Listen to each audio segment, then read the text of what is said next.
Hi, magandang gabi po sa inyong lahat. Kanina po pala yan, bago magpananghalian po namin. Bali, ang aking serya is kusinera po ng aking pamilya. Bali, pinagluluto ko po sila dyan ng adobong ribs. Kanya-kanya po tayong adobo po Huwag nyo akong i-bash dyan. Kung anong gusto kong, kung ano yung ingredients ko po dyan is sa akin po talaga yan. Bali, pag nag-adobo po ako is may kasama pong saba ng saging po. Mas, ewan ko po, basta trip ko po siya, may saba ng saging. Pero may patatas pa rin po. Kasi paborito naman yun ng asawa ko, tsaka ng anak ko.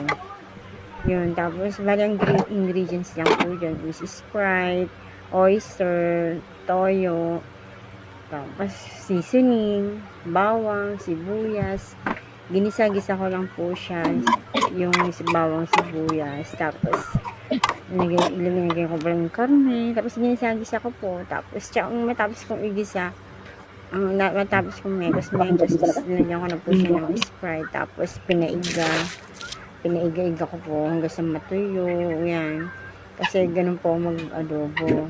Yung tuyot na akala mo maraming mantika, pero sarili pong mantika po siya ng karne. Yan po.